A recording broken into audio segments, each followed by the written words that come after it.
Hello hi నమస్తే. మనం ప్రస్తుతం అయితే ఈరోజు దేవరకద్ర నియోజకవర్గ కేంద్ర పరిధిలో ఉన్నటువంటి సిసికుంట మండలం ఈరోజు పెద్దవడ్డెమ్మన్ గ్రామ పంచాయతీ పరిధిలో అయితే మనం ఉన్నాం. ఇక్కడ ఈరోజు లోకల్ బాడీ ఎలక్షన్ సంబంధించి ఇక్కడ ఉన్నటువంటి ప్రజలు చెప్తా ఉన్నారు. అసలు ఇక్కడ ప్రజలు తన పేరు ప్రస్తావన చెప్పడానికి గల కారణాలు ఏంది అని కొన్ని విషయాల గురించి మనతో పాటు తన అనుచరులు కావచ్చు, అందరు టోటల్ గా ఈరోజు ఎన్నికల ప్రచారంలో భాగం కావచ్చు, ఈరోజు నామినేషన్ వేయడానికి కూడా చాలా మంది బయలుదేరడం జరిగింది. మరి తన పేరు ప్రస్తావన రావడానికి గల కారణాలు లేదని కొన్ని విషయాల గురించి ఇంద్రసేన్ రెడ్డి గారు ఉన్నారు, మన దగ్గర అడిగి తెలుసుకుందాం. అన్న నమస్తే అన్న. అన్న ఈరోజు వాస్తవానికి ఈరోజు ఈ పెద్దవడ్డెమని గ్రామ పంచాయతీ పరిధిలో ఈరోజు ఇంద్రసేన్ రెడ్డి గారి పేరు తెర మీదికి రావడానికి గల కారణాలు ఏంది? అయితే ప్రజల లోపల ఏముంది అంటే సుదీర్ఘకాలం తర్వాత ఈ పంచాయతీ ఎలక్షన్లు జరుగుతున్నాయి.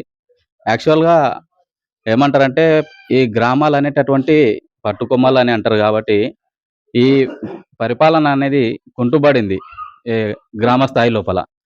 కాబట్టి ప్రజలు ఎప్పుడెప్పుడు సర్పంచ్ ఎలక్షన్లు పెడతారా, తర్వాత గ్రామాన్ని ఎప్పుడు శుభ్రంగా చూసుకుంటామా, వీధి దీపాలు ఎప్పుడు వెలుగుతాయా అనేటటువంటి దీంతో ఎదురు చూస్తూ ఉన్నారు.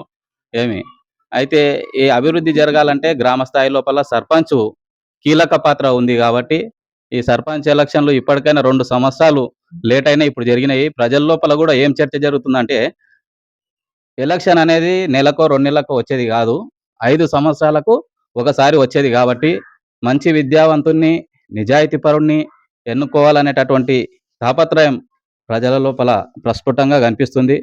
దానికి అనుగుణంగానే మేము కూడా ఏం నిర్ణయం తీసుకున్నామంటే కులానికి అతీతంగా, మతానికి అతీతంగా, తర్వాత ప్రతి కుటుంబం నా కుటుంబం అనేటటువంటి సర్వీస్ ఓరియంటెడ్గా మైండ్ తోటి మేము ఈరోజు రాజకీయాలలోకి రావడం జరిగింది. దీనికి మా గ్రామ పెద్దల ఆశీస్సులు కూడా పుష్కలంగా ఉన్నాయి. అందరూ కూడా నన్ను ముందుండి నడిపిస్తున్నారు కాబట్టి వారి బలంతో నేను ఈ ఎలక్షన్ లోపల తప్పకుండా సక్సెస్ అవుతాననేటటువంటి కృతనిశ్చయం నాకుంది.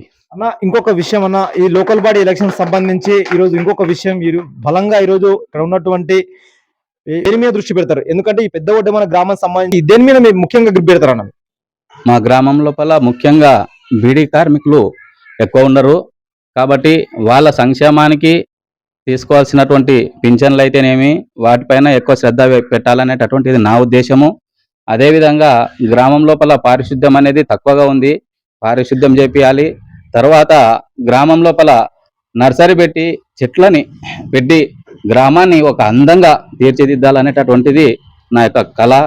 ఏమి తర్వాత బస్టాండ్ లేదు, లేనందుకొరకు పక్క గ్రామాల నుంచి వచ్చినటువంటి ప్రజలు ఏదైతే ఉన్నారో వాళ్ళు చాలా అవస్థలు పడుతున్నారు, ఎండలకు ఎండుతున్నారు, వర్షానికి నానుతున్నారు, చాలా ఇబ్బందులు పడుతున్నారు. కాబట్టి ఫస్ట్ ప్రయారిటీగా కూడా బస్టాండుని నిర్మించాలనేటటువంటిది నా ఉద్దేశము.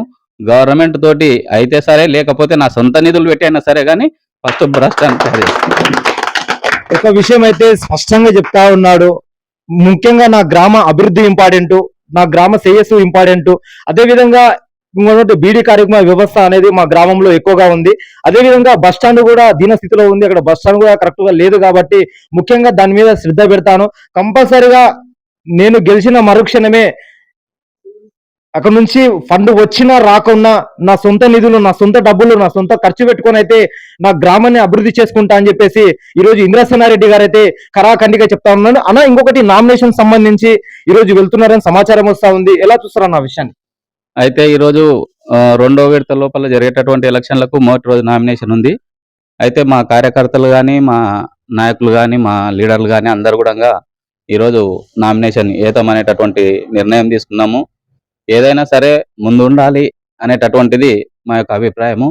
అభివృద్ధిలో కూడా ముందు ఉండాలి, చేసే పనిలో ఏదైనా సరే ముందే ఉండాలి అనేటటువంటిది మా అభిప్రాయం. కాబట్టి ఈరోజు నామినేషన్ వేయడానికి పోతున్నాము.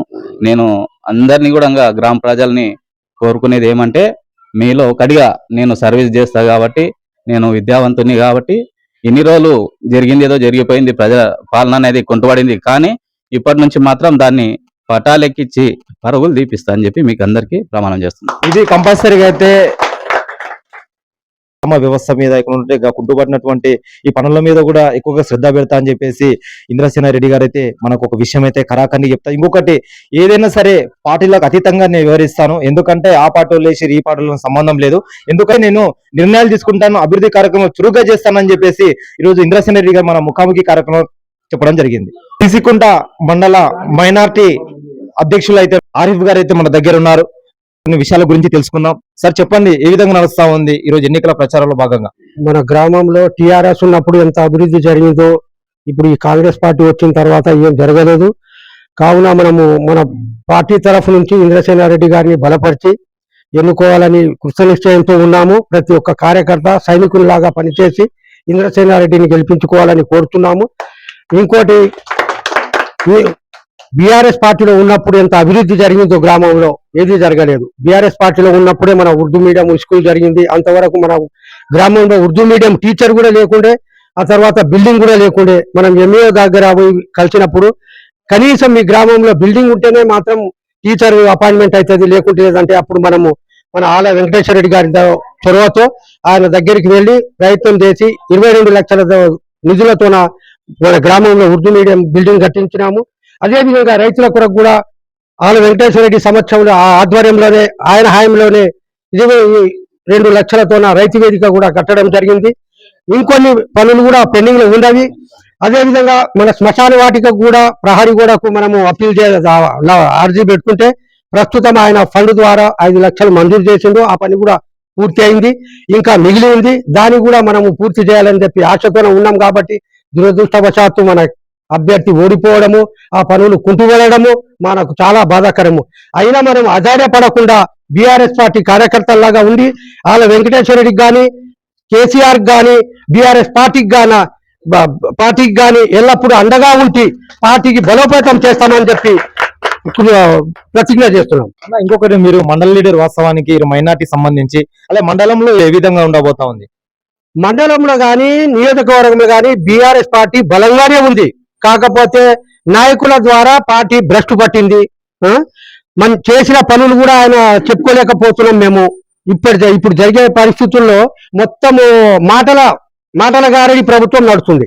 మనం ఆ మాటలు చేయలే, చేతల్లో చూపించినాం ఏదే గాని. అయినా భవిష్యత్తులో కూడా మన పార్టీ వస్తుంది, ఆ నమ్మకంతోనే మనం ప్రయత్నం చేస్తున్నాము. వచ్చిన తర్వాత రెండింతల అభివృద్ధి చేసి ఇప్పుడున్న ప్రభుత్వానికి కనువిప్పు చేస్తామని కోరుతున్నాం.